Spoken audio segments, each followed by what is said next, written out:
À la suite des 2 dernières khutbahs que j'ai fait, je me suis rendu compte que beaucoup de questions m'étaient posées au sujet des mois sacrés. Quels sont les mois sacrés que j'avais mentionnés la dernière fois et par quoi se distingue-t-il des autres mois de l'année? Allah Azza wa Jal nous dit dans le Coran: Inna iddata ash-shuhuri 'inda Allah 12 shahran fi kitabillahi yawma khalaqa as-samawati wal ard minha arba'atun hurum fala tadhlimu fihinna anfusakum. Le nombre de mois auprès d'Allah est de 12. Il y a 12 mois de l'année, d'accord? L'année se compose de 12 mois auprès d'Allah dans son décret le jour où il a créé les cieux et la terre. Parmi ces mois se trouvent 4 mois sacrés. Alors ne soyez point injustes avec vous-même. Ne soyez point injustes envers vous-même, c'est-à-dire durant ces mois. Le messager d'Allah, sallallahu alayhi wa sallam, dit dans le hadith qui nous rapporte son pèlerinage, le pèlerinage d'adieu: Inna az-zamana qad istadar ka hay'atihi yawma khalaqa as-samawati wal ard.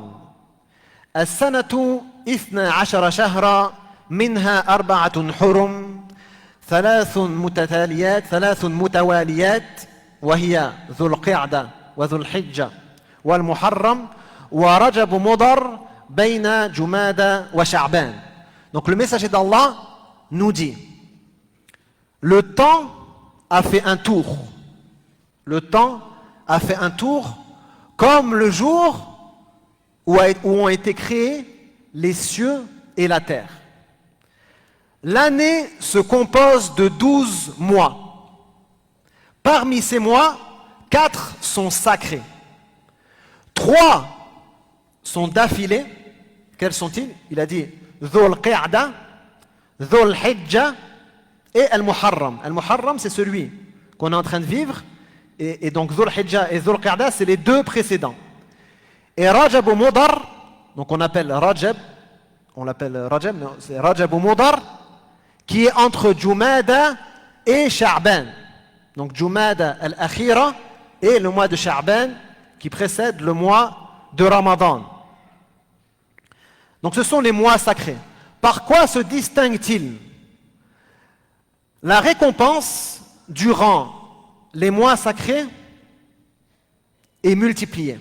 La récompense des bonnes œuvres durant les mois sacrés est multipliée. C'est pour ça que le messager d'Allah sallallahu alayhi wa sallam nous dit: Afdalu siyami ba'da Ramadan shahrullahi alladhi tad'unahu al-muharram. Le meilleur jeûne après le mois de Ramadan, c'est le jeûne du mois d'Allah que vous nommez le Muharram. Et le jeûne de Muharram ou le mois de Muharram est le seul mois de l'année qui a été nommé le mois d'Allah, pour montrer l'honneur et la noblesse de ce mois parmi tous les autres mois de l'année, même les autres mois sacrés. La plupart des savants nous disent que le mois de Muharram, ce mois-là, c'est le meilleur mois de l'année. C'est pour ça que le messager d'Allah sallallahu alayhi wa sallam nous dit: Khayrul layli jawfuh wa khayru shuhuri shahrullahi alladhi tad'unahu al-muharram. La meilleure partie de la nuit, c'est le cœur de la nuit. La meilleure partie de la nuit, c'est son cœur. Et le meilleur mois de l'année, c'est le mois d'Allah que vous nommez Al-Muharram. Que vous nommez Al-Muharram. De la même façon que les œuvres, les bonnes œuvres sont multipliées en récompense durant les mois sacrés, les péchés sont multipliés en rétribution et en punition. C'est pour ça que Allah, dans le verset, nous dit: Fala tazlimu fihinna anfusakum. Ne soyez pas injustes envers vous-même durant ces mois sacrés. Le péché est pire durant ces mois sacrés que durant le reste de l'année. Et il y a un lien entre la prière de nuit et le mois sacré du Muharram. C'est pour ça que le messager d'Allah sallallahu alayhi wa sallam les a liés, les deux, dans le hadith que vous venez d'entendre. Khayrul layli jawfu wa khayru shuhuri shahrullahi alladhi tad'unahu al-Muharram. La meilleure partie de la nuit, c'est le cœur de la nuit. Et le meilleur des mois, c'est le mois d'Allah que vous nommez Al-Muharram. Et c'est pour ça que les savants, lorsqu'ils ont parlé de ce qui distingue chaque mois de l'année, comme Ibn Rajab l'a fait dans Lataif al-Ma'arif, ils ont parlé longuement de la prière de nuit, de la prière nocturne, durant leur explication de ce qui distingue le mois de Muharram. Donc mettre son intention de commencer à se lever la nuit en ce début d'année, durant ce mois de Muharram, est parmi les meilleures choses que peut faire le musulman dans cette période. Le messager d'Allah sallallahu alayhi wa sallam nous dit Khayru salati ba'da al-maktubati as-salatu fi jawfi al-layl. La meilleure prière après celle qui est prescrite, c'est la prière au cœur de la nuit. C'est la prière au cœur de la nuit. La prière de nuit se distingue par plusieurs choses. Premièrement, la sincérité la plus pure envers Allah Azza wa Jal. Pourquoi? Parce que personne ne nous voit. Personne ne sait ce que l'on fait pendant que tout le monde est en train de dormir. Donc elle se distingue par cette sincérité que ne vient troubler aucune ostentation. Deuxième chose, le fait que le cœur soit vidé de toute occupation. Toutes les occupations de la journée qui viennent nous déconcentrer durant nos prières, elles s'absentent au beau milieu de la nuit. Donc c'est plus à même de nous aider au recueillement et à la concentration dans cette prière. Également, la prière de nuit nous fait rencontrer des difficultés. Se lever de son lit pour aller prier sincèrement pour Allah a besoin d'être d'une vraie motivation. Et donc, elle est bien plus grande en récompense à cause de cette difficulté qu'on y trouve. Et Allah Azza wa Jal a fait les éloges de ceux qui se lèvent la nuit pour prier.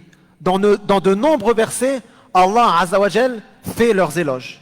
Donc, par exemple, il dit تتجافى جنوبهم عن المضاجع يدعون ربهم خوفا وطمعا ومما رزقناهم ينفقون. Leurs flancs se décrochent de leur lit, se décrochent de leur couche, ils invoquent leur Seigneur par peur et espoir.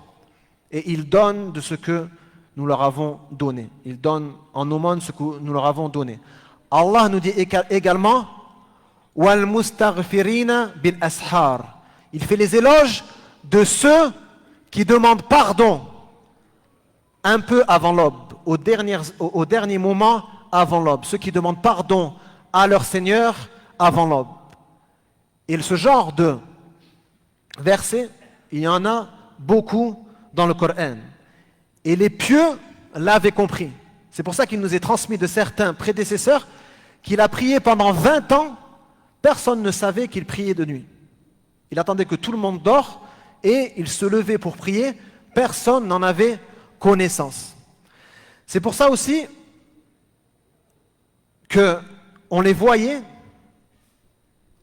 être touchés par la récitation du Coran. Pleurer durant la nuit. On pouvait les entendre en passant devant leur demeure, pleurer en récitant le Coran. Ils trouvaient les délices de cette récitation et l'humilité la plus parfaite dans cette prière de nuit.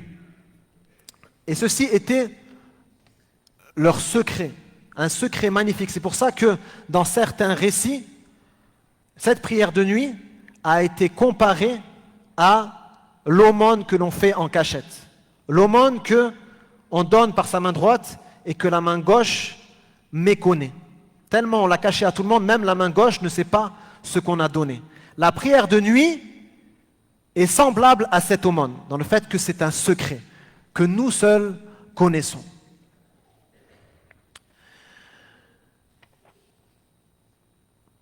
Rabi'at al-Adawiyya disait, en décrivant son ressenti de cette prière de nuit, et c'est une des pieuses qui était le plus attachée à cette prière de nuit. Tellement elle a toujours refusé de se marier afin de préserver les adorations qu'elle faisait pour son Seigneur, de jeûner la journée et de prier tout au long de la nuit. Rabi'at al-Adawiyya, rahimahullah ta'ala, elle disait: Ilahi laylatan ashartu ayni li dhikrika wa yawman adma'tu nahari li shukrika fama ahabbaka min abdin illam yuhibba as-sahra li munajatika. Elle disait: oh mon Dieu, oh mon Seigneur, de nuit j'ai fait veiller mes yeux pour ton souvenir, pour ton évocation. De jour j'ai assoiffé mon corps pour te remercier. Quel piètre serviteur que celui qui n'aime pas veiller pour dialoguer avec toi, que celui qui n'aime pas veiller la nuit pour dialoguer avec toi. Donc efforce-toi, si tu ne le fais pas déjà, à commencer ne serait-ce que par 2 rak'ah que tu fais avant Salat al-Fajr. Avant l'appel à la prière du Fajr, prie au moins 2 rak'ah et commence à prendre cette habitude afin que Allah Azza wa Jal te mentionne parmi ceux qui l'invoquent avant l'aube et ne te mentionne pas parmi ceux qui sont insouciants. Al-Ghafilin. La prière nocturne, ce n'est pas un acte individuel éphémère. C'est vraiment un cheminement spirituel et une éducation de l'âme et une formation du cœur et de l'esprit. Celui qui a goûté Qiyam al-Layl connaît sa douceur, et celui qui l'a connu en puise inlassablement. Man dhaqa araf wa man arafa ghtaraf. Le messager d'Allah sallallahu alayhi wa sallam a dit: alaykum bi qiyam al-layli fa innahu da'abu as-salihin qablakum wa qurbatun ila rabbikum wa makfaratun lis-sayyi'at wa manhatun 'anil ithm wa matradatun lid-da'i 'anil jasad. Pratiquez la prière nocturne. Elle fut l'habitude des pieux avant vous, un moyen de vous rapprocher de votre Seigneur, une expiation des fautes et une barrière contre le péché et une guérison pour le corps. Donc la prière nocturne est une cause d'absolution des péchés, comme vous venez d'entendre dans ce hadith et dans le hadith du messager d'Allah sallallahu alayhi wa sallam: qiyamul abdi fi jawfil layli yukaffiru al-khati'ah. Le fait pour un serviteur de se lever la nuit absout les péchés. La prière nocturne est un rempart qui nous empêche de commettre les péchés. Il a été mentionné auprès du messager d'Allah sallallahu alayhi wa sallam qu'un homme priait de nuit et lorsqu'il arrivait dans la journée, il volait. D'accord? Il priait la nuit et de jour, il volait. Le messager d'Allah sallallahu alayhi wa sallam a dit: Sayanhahu ma taqul. Ce que tu dis l'empêchera de continuer à faire ceci. C'est-à-dire sa prière de nuit va le forcer à s'arrêter de voler. Parce que celui qui est droit la nuit sera forcément guidé dans la journée. La prière de nuit est un moyen d'obtenir l'amour et la satisfaction d'Allah Azza wa Jal. Le messager d'Allah sallallahu alayhi wa sallam a dit: ثلاثة يحبهم الله ويضحك إليهم فذكر منهم رجل كانت له امرأة حسناء وفراش لين فقام من الليل فترك لذته فتوضأ وصلى. Donc le messager d'Allah a dit: 3 personnes sont aimées de Dieu. Donc il a cité parmi elles un homme qui avait une épouse magnifique et un lit douillet, mais qui se leva pour la prière nocturne, laissant derrière lui son plaisir. Il fit ses ablutions et se mit en prière. Donc Allah Azza wa Jal est satisfait de ce serviteur qui se lève pour accomplir sa prière nocturne en délaissant les plaisirs de ce bas monde. La prière nocturne est un signe de vertu et un remède du corps. Comme vous l'avez entendu dans le hadith, دأب الصالحين قبلكم ومطردة للداء عن الجسد. Donc c'est l'habitude des pieux avant vous, et c'est une cause qui sort les nuisances, les maladies du corps. Comme le jeûne est une cause de santé, la prière de nuit est une cause de santé. Le messager d'Allah sallallahu alayhi wa sallam a dit Soumu tasihhu, jeûnez, vous serez en bonne santé. De la même manière, prier la nuit est une cause de santé. Elle augmente votre capacité à la concentration et à contrôler votre corps. La prière nocturne est la clé des plus hauts degrés du paradis. Le messager d'Allah sallallahu alayhi wa sallam a dit Inna fil jannati ghurafan yura zahiruha min batiniha.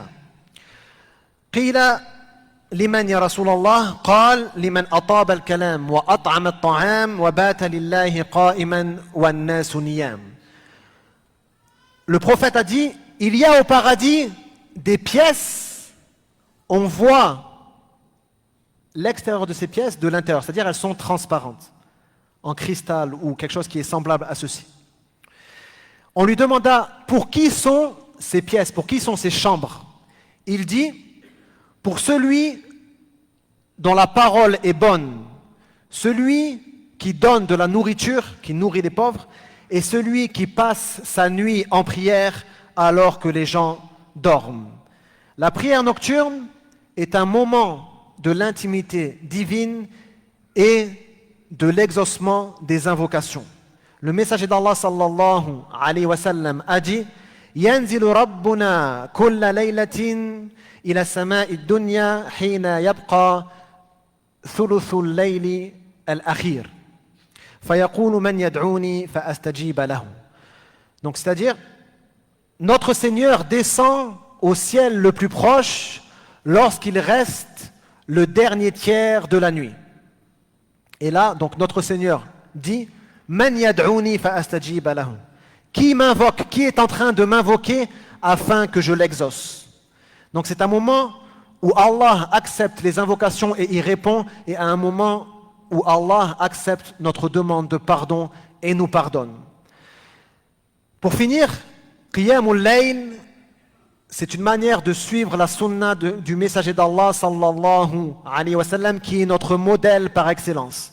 Aïcha radiallahu anha disait La tada' qiyam al-layl fa inna Rasulallah sallallahu alayhi wa sallam kana la yada'u. Ne délaisse pas qiyam al-layl, ne délaisse pas la prière nocturne car le messager d'Allah sallallahu alayhi wa sallam ne la délaissait pas. أقول قولي هذا وأستغفر الله لي ولكم ولجميع المسلمين والمسلمات فاستغفروه إنه غفور رحيم.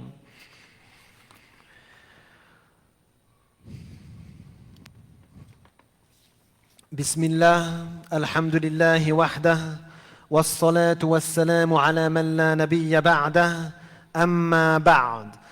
Nous commençons cette année donc par le mois de Muharram, le mois sacré de Muharram. Et c'est en ce mois que nous nous rappelons de l'émigration du messager d'Allah sallallahu alayhi wa sallam à Médine. Et parmi les premières paroles du messager d'Allah sallallahu alayhi wa sallam lorsqu'il est arrivé à Médine, il a dit, juste en arrivant, comme le rapporte Abdullah ibn Sallam, il a dit la première chose que le messager d'Allah sallallahu alayhi wa sallam nous a dit en arrivant à Médine, afshu salam wa at'imu at-ta'am wa sallu bil-layli wan-nasu niyam tadkhulu al-jannata bi-salam. Afshu salam, répandez la paix. Répandez la paix. Wa at'imu at-ta'am, donnez de la nourriture. Wa sallu bil-layli wan-nasu niyam, priez la nuit alors que les gens dorment. Tadkhulul jannata bisalam. Vous rentrerez au paradis en paix. C'est-à-dire si vous faites ceci, vous rentrerez au paradis en paix. Donc parmi les premières recommandations du messager d'Allah sallallahu alayhi wa sallam, juste après son émigration, il nous recommandait de prier la nuit, de prendre soin de cette prière nocturne. Le messager d'Allah sallallahu alayhi wa sallam nous dit également Sharaful mu'mini قيامه بالليل وعزه استغناؤه عن الناس. La noblesse du croyant est dans sa prière nocturne. Tu cherches la noblesse, tu cherches l'honneur, c'est dans la prière nocturne. وعزه استغناؤه عن الناس, et sa puissance, sa fierté est dans le fait qu'il se passe des gens. Son honneur est dans la prière de nuit et sa fierté dans le fait qu'il se passe des gens, qu'il n'a pas besoin des gens. Alors lève-toi pour prier. Si ce n'est pas déjà une habitude que tu as, lève-toi pour prier, ne serait-ce que 2 rak'ah où tu vas lire après le Fatiha 3 ou 4 versets. Essaie de prendre cette habitude. Même si tu commences par peu, ce peu va engendrer ce que tu ne peux t'imaginer comme bien et comme autres bonnes actions qui vont s'ouvrir à toi par cet effort que tu fais. نسأل الله سبحانه وتعالى بأسمائه الحسنى وصفاته العليا أن يجعلنا من القائمين القانتين. اللهم اجعلنا من القائمين القانتين والمستغفرين بالأسحار يا رب العالمين. اللهم اغفر لنا ذنوبنا وكفر عنا سيئاتنا وتوفنا مع الأبرار. اللهم آتنا في الدنيا حسنة وفي الآخرة حسنة وقنا عذاب النار. اللهم يا مقلب القلوب ثبت قلوبنا على دينك. يا مصرف القلوب صرف قلوبنا إلى طاعتك. اللهم نجي إخواننا وأخواتنا المستضعفين في فلسطين وفي كل مكان. اللهم نجهم اللهم انصرهم وأمدهم بمدد من عندك. وارحم موتاهم واشف مرضاهم وداو جرحاهم وتقبل شهداءهم. واللهم صل وسلم على نبينا محمد وعلى آله وصحبه. أقم الصلاة.